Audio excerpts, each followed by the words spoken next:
Here we are, everybody, with Debbie Weinstein. She's a clinical nutritionist and also the owner of South Street Yoga and Nutrition. Today, we're going to be talking about how Debbie started out in her practice, what inspired her to do what she does, and what she has helped clients with, what kind of health issues they have had. And we're also going to talk about her experiences as a business owner and her experience in being in practice, how she started, some of the challenges she had, and some of the challenges she has right now, and also what is her vision for 2018. I'm very excited, so I would like for you to take over, Debbie, and let everybody know who you are and how did you get started? Okay, thank you for having me, Simone. My name is Debbie, and I am a board-certified clinical nutritionist. I completed my degree about 5 years ago and my 1,000-hour internship. And about 4 years ago, I purchased the yoga studio. We're located in Morristown, right off of South Street, and I figured the two were just a perfect marriage to offer like a little mini wellness center. Right. So you're not only taking care of your body, but you're also taking care of your exactly and of your food, your nutrition, what you put in your body, but also how you move your body and right. And sometimes yoga allows us to have the mindfulness that can inspire the changes. Right. So you're a clinical nutritionist. Tell us about that. Okay. So back about 8 years ago, 2010, 3 members of my family got sick, and it was 3 different illnesses. My mom had a stroke, which she fully recovered from. My son got some sort of a bug that just wouldn't leave, and it was causing all kinds of gastric issues. And my daughter just randomly started passing out. So I looked at all 3 who were at the time living in my house, and the solution was all in the meals. I was watching myself prepare 3 different meals to meet 3 different nutritional needs for 3 very different issues. And I watched how it made a difference and how it made a change. And I think we had briefly talked about this before, but I'm using my daughter as an example.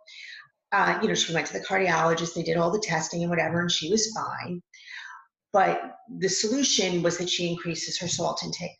So the cardiologist, who's amazing, gives us a list, and on the list it says take her to Burger King, McDonald's, French fries, canned soup. And I said, okay, this is great, but this is not what's happening. It's not happening. And it just got me on the road to thinking, after I got everybody healthy and they all moved on their way from that, it just really started me thinking, what an impact the food that you eat for yourself and not just as a global statement makes. So in other words, for my son, the resolution to his issues was eliminating dairy from his diet for 6 to 8 months. The resolution for my mom was a little more challenging and a little more long-term, but it was really controlling the diabetes, which helped, eliminate some of the risks of a stroke and things along that line.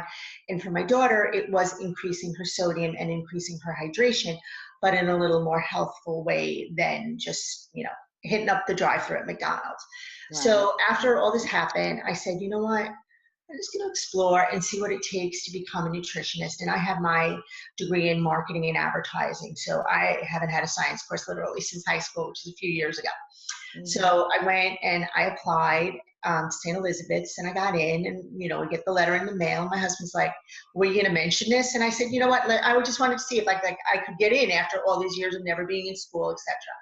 So I went back and I got the majority of my undergraduate to get all of my science courses. And then along that route, what I really wanted to do was become a board certified clinical nutritionist. So after I had my science requisites, went back and went to graduate school, got my degree in nutrition, got my board certification. And during that time, I was practicing yoga at the studio. And I kind of watched the couple that owned the studio not doing such a great job of running a business, because while it is a yoga studio and it's really super fun and that's all great, the reality is that what we do, somebody just walked in. Oh, sorry. Can I help? Um, sorry. Uh, okay. Anyways, the reality is that while it's a yoga studio, it is still running a business. So I made them an offer, one-time deal. They accepted, and fast forward 4 years, and I'm the owner of South Street Yoga. Wow, how incredible. And how long ago was that? How long have you been, have you 4 years. 4 years altogether? So was you got your nutrition certification and the yoga 4 years ago? Yeah, it all sort of happened at the same time. Oh, wow. Huge career change for you. Yes, absolutely. Right. And that was after many years of being a stay-at-home mom. And yes, it was a tremendous career change, indeed. Awesome.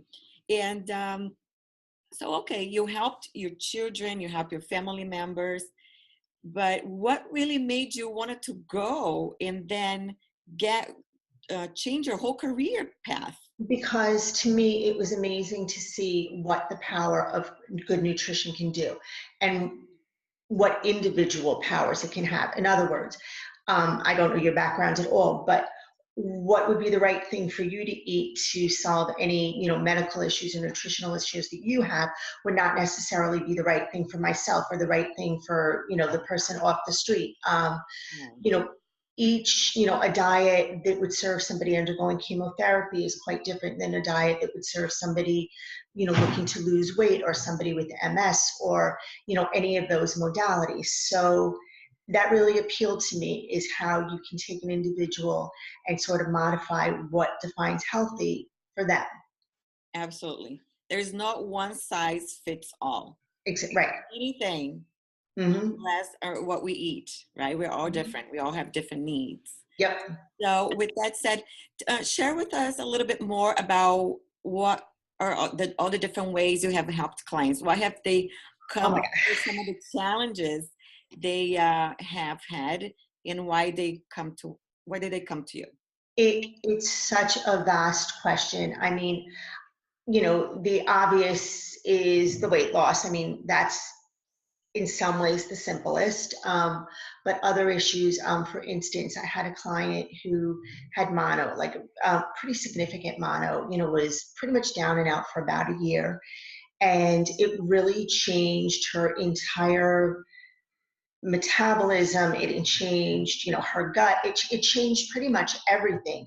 And she became gluten intolerant. And it took a while, to connect the dots to that. But, started with the eczema, the sleepiness, the bags under the circle, the bags under the circles, bags and circles under the eyes. She gave up gluten, and literally 2 to 3 weeks later, her world changed, and she started to come out of the fog. So it's things like that that really make it why I love it. Right, right. And what about menopause? Have you helped women with the menopause transition? Yes, of course. That it becomes a time where your bodies obviously are changing, where your dietary needs unfortunately are changing, and not, doesn't really allow for a lot of excess. And it's a time when your hormones and what your body needs is changing. So what worked for you in your 30s doesn't necessarily work for you in your 50s. Yeah. Oh, Yeah. so not fair. You know what? It is what it is, right? Right. I have to tell you, this morning I always usually go on my Instagram in the morning, Mm-hmm. and I saw this beautiful girl, I mean, in shape. She had everything going on for her, and she was promoting her business and to be healthy and being in shape. And then it occurred to me to go look at how old she was. And she said, she introduced herself. I don't remember the name, but she said, "Hi, I'm so-and-so, and I am 24 years old." I'm Right. like, "Oh, when I was 24, I Right. also had that body. Right. And I didn't even need to go to the gym." So, Right.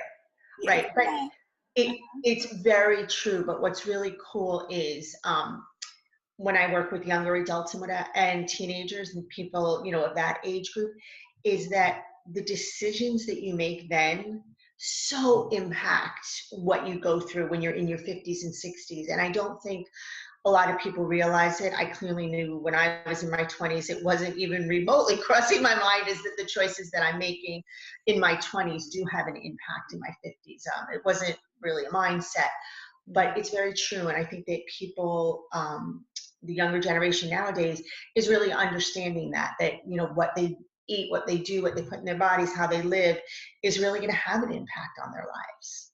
Right.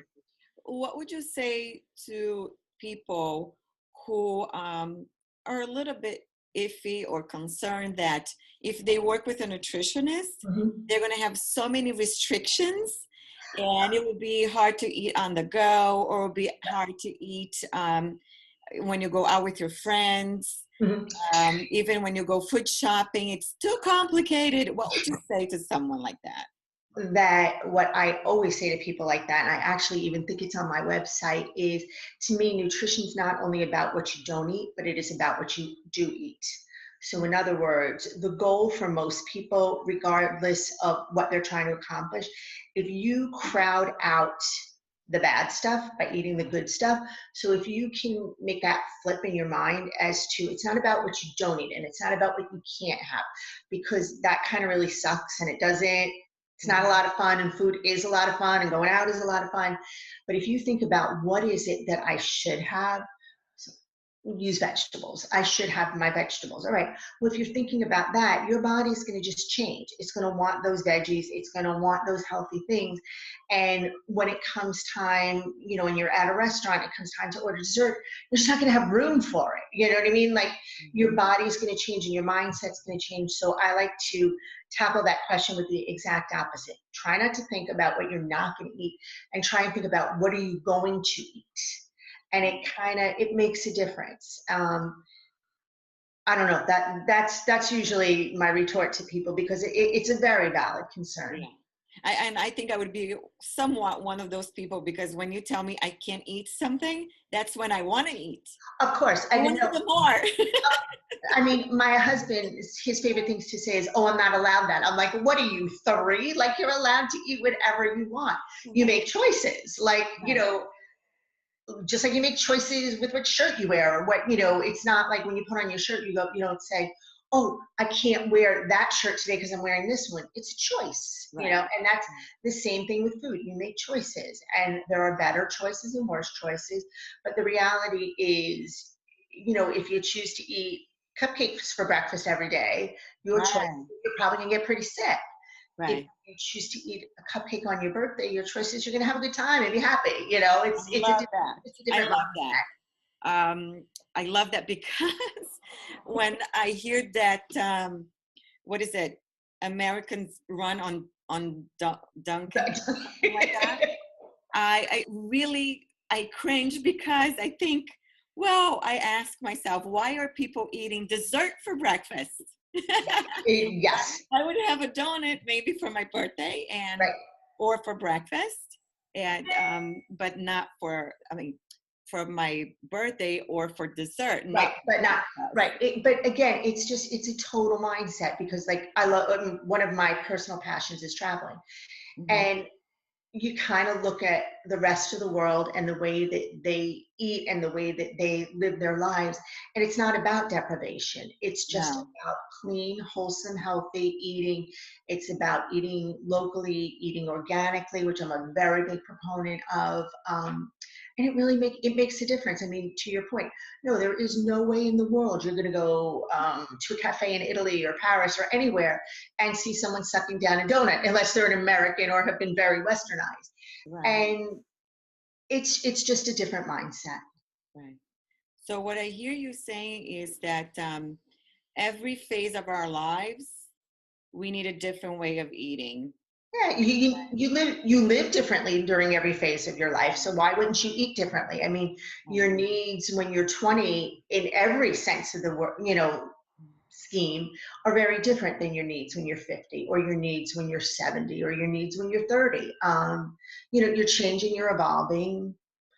not only in your food, but in everything. It's kind of like a package deal. Right. And also, the more I eat healthy foods, the more I'm going to crave it. It Yes. makes it easier to make this transition, correct? Yes. I have heard Yes. people saying that the more I eat healthier, the more vegetables, the more salads I want. It is, and there is a biological reason for that. So, as I said before, I'm not a big believer in one size fits all. I mean, I've seen vegans who are very unhealthy vegans. I've seen Right. paleo people who are healthy, who are unhealthy. It's all in the choices that you make within that. But the one thing that is consistent, in my opinion, to everybody is when you eat well, whatever we define well as, your blood sugar is stable. So you're not going like this. And it's that roller coaster effect that just smashes everything.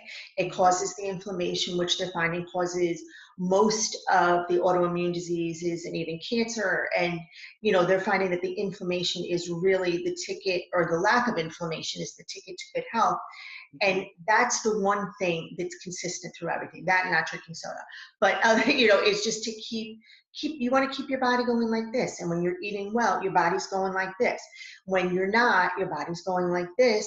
And we're not meant to be on a roller coaster 24/7. It's an adrenaline rush. It's not a sustainable way of life. Right, right. One time I tried to become vegetarian, Mm-hmm. and I actually did it for maybe for 2 months. And Mm-hmm. I started craving a lot of sugar and grains and carbs. I had no idea why. Because you probably weren't being a healthy vegetarian. I mean, really, Right. you can take any diet in the world. That's why people go, "Oh, Weight Watchers is so great because it's all about the points." Okay, that's true. If you use your points well, you're going to do well long term. If you use your points for cookies, it's not going to work. If you're a vegetarian and you eat fruits and vegetables and healthy grains, you're going to do great, and it's a great healthy lifestyle. If you're a vegetarian and you're just eliminating meats and replacing the meats with Oreo cookies, which are vegetarian, it's not Right. going to work. It's that way with everything. There's no, there, to me, in my opinion, there is no because that's everybody's favorite question. What's the best diet? There is none. There It's isn't. what you're going to do with it, what works for you personally, and how are you going to take that diet and do it well, as opposed to, like you said, when you became a vegetarian for 2 months, I'm going to have to guess that you weren't eating in a way that satisfied you. You weren't getting enough Oh, healthy fats. I was always hungry. I Right. was always Because, hungry. but you don't need to be. I mean, if I could have a short order cook living in my house, I'd be a vegetarian tomorrow. That 100%, because I like good vegetarian food and just don't, always rock it. But anyways, it's a really healthy way of eating. But it's also, you can eat pizza every day and be a vegetarian. You know what I'm saying? I know. I've seen that. I've seen people saying, "Oh, I'm vegetarian." They're eating tons of cheese. Right. Or they're Yeah. eating pasta. They're eating a gigunda bowl of pasta, Right. and they're wondering, why this isn't working. Well, because Right. you're not doing vegetarian well. But if you're eating fruits and vegetables and healthy fats and whole grains, you do great. Or, most people are going to do great. Right. Yes. Well, the body's phenomenal. I Mhm. believe. Right. We go from two little small cells, tiny little cells, Crazy. to becoming those two cells know exactly what to do Mhm. to become you, to become hair, to become your Right. eyes and everything. And it's not because we were born that wisdom, our body wisdom, just goes away. Our body really recognizes when we put good stuff in that can digest and Right. assimilate, right? And when we don't put good things in our body's going to say, I don't think so. Exactly. Here's a symptom for you to get your attention. Yes, and the reality is what's good for one person might not necessarily be good for another person. Mm. So in other words, I've worked with patients, with renal disease, which is the perfect example. When you're in end-stage renal disease, what you need to eat is very different than once you make the crossover and move on to dialysis. So that to me, illustrates perfectly how it will never be one size fits all. Right. So where a salad prior to being on dialysis is a really great idea, once you cross over to that, it's not necessarily the best choice for you. So, and depending on people's medications, I don't know. I love, I guess that's what I like is Really fun. yeah, the complexity of it and the individuality and the fact that you can really, make a change so quickly with people. Right. I love that too. So would you share a little bit with us? You have been in practice for 4 years. Can you share one of the challenges you had in the beginning that you overcame? Was unexpected and you overcame that challenge? Yes. So are we talking nutrition business, yoga studio, or whatever? Your practice, more nutrition practice. Okay. Okay. I'm going to change the question. I'm going to share with you something that I haven't really come over yet, which is, I would say if I get 10 phone calls, 8 to 9 of the phone calls, the first question is the same. Do you take insurance? Right. Mm-hmm. No, but you can submit it. Okay, thanks. Click. Okay. That's challenge. That's challenge. All right. Okay. So we can speak to that a little bit. And you have your website. How are those people finding you? Okay, actually, interesting question. Okay, when I opened the yoga studio, I thought that there would be a direct stream of people coming in for nutritional needs. Okay, disconnect here. What I didn't realize is the majority of people coming to the yoga studio are very well educated in their nutritional needs. They're very healthy and they don't need me. So I was like, okay, that's not going to work. So where do I get people from? I get them from word of mouth, recommendations. I get them from my website, and I get them from health professionals, which is basically a clearinghouse for different medically related specialties. They have social workers, psychiatrists, nutritionists, dietitians. So in other words, if somebody were to Google nutritionist Morristown, I would come up through this website. Okay, great. Those are really, and word of mouth from doctors. Those are really the 4 main areas. That's great. So choosing not to accept insurance is a right that every practitioner has. I have worked with both, and both have been successful. It's really your choice. If you feel more comfortable accepting insurance and going that route, there's no right or wrong or bad. It's really what speaks to you and the way you want to work. And since you work for yourself, you can do whatever you want. Right? So let's speak then to people, practitioners that I have worked with and only accept insurance. Okay. The first thing that we do is to really narrow down who are their ideal clients.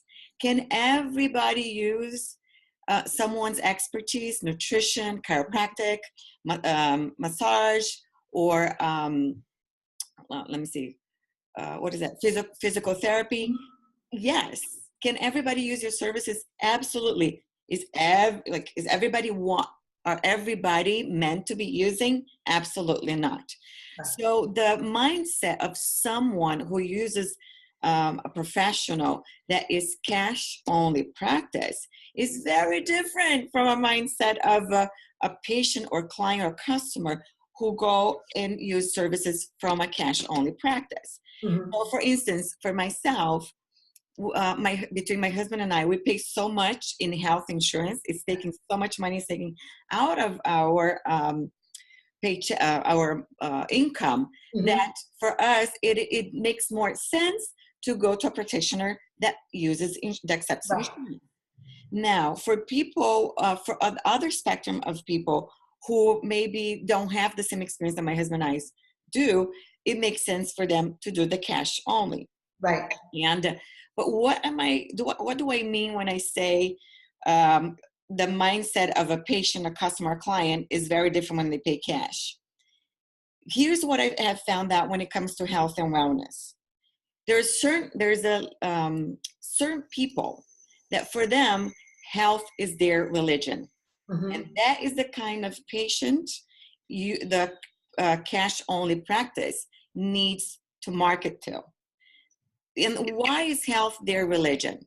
Number one, they can't afford not to be healthy.